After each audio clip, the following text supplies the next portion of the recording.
Hello, everyone, and welcome to another episode of the Crystal Core Radio podcast. I was almost going to say project.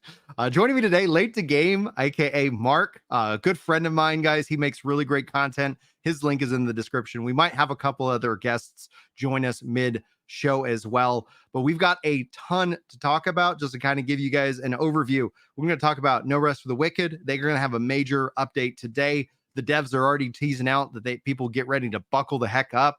We've got Xbox news and leaks that were really kind of hitting the internet, and it felt like a callback to February, but I'm really curious about where Mark falls. Switch 2 rumors are in the news as well. Mark started playing Final Fantasy 14, doing the ARR. So if we have time, I want to get into that discussion and get his thoughts in on the game in and of itself. But that's kind of the general overview. These are conversational podcasts, so it could go in any direction, any which way. So I'm going to turn it over to you, Mark. What are you playing, dude? What is the top of your mind right now? You dragged me in. You dragged me in the Final Fantasy 14. I purchased that game so I'm a fool. Even with the free trial, the memeable free trial that's existed. My one good friend a year ago was like, "You should get this game." I was like, "You know what? I'll just buy the DLCs too." Yada yada yada. I put about 60 hours in, made it probably halfway through A Realm Reborn. And then I just bounced off. But then your more recent letter to the editor or letter from the developer reaction here on this channel is just like, maybe now's the time.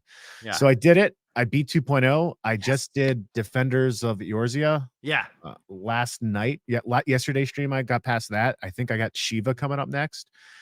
I can instantly tell the quality change in just content after 2.0.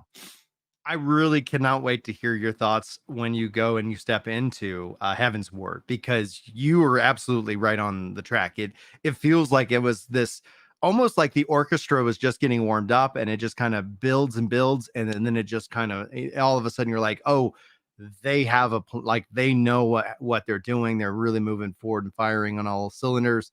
I think they've made a couple missteps over the course of the various different expansions, but nothing that was like overall just like, oh, that really set the game back overall, which I don't think they've done.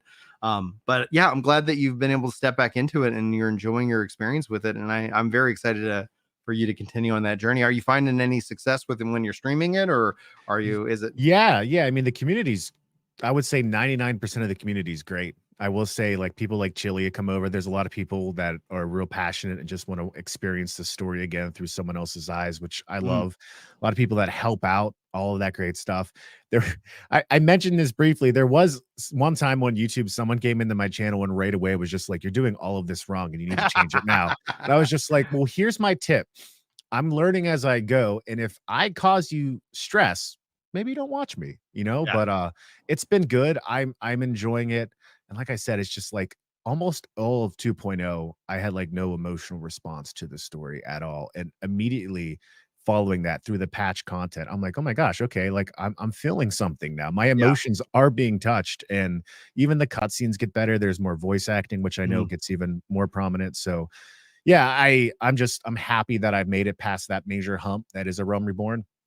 And I'm just looking through to the rest of the story as well.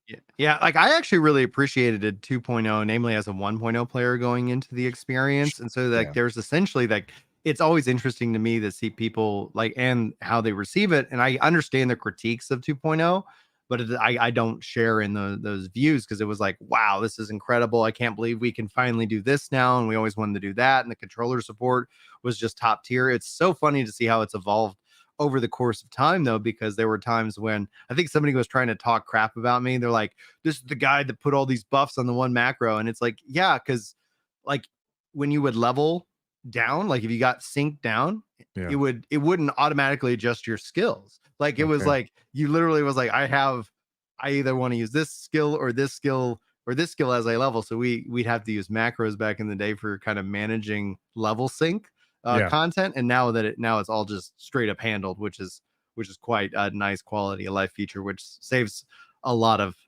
time on playing on a controller. But yeah, are you playing on a controller? Just curious. I briefly on my PlayStation 5 and my Steam Deck, I've done it, and that's in the past too. I know that it's known for its, innovation in the domain of controller for MMO, but for me, I play so much on PC that I am just like, I feel like I'm learning how to walk again a bit on Mhm, controller, but I do enjoy it. To your point, like I do want to be charitable, like knowing only from the stories about how rough 1.0 was as a launch, the way they did reboot it and then thematically bring that into the story as well. I get why they were kind of conservative with mhm. from the story perspective and all that, and just say, let's just give people a very core experience and go from there. So I understand that. Like, I don't want to say like it's, they messed up their, it's trash or anything like that, but it definitely, you could see, to your point about the orchestra warming up, they started to warm up after they rebooted, and I imagine it's going to start to really, really get good. So Yeah, and that also I think parallels with a great transition into kind of No Rest for the Wicked, because it's one of those things where I hear a lot from players with Final Fantasy. It's like, oh man, I wish I had experienced 1.0.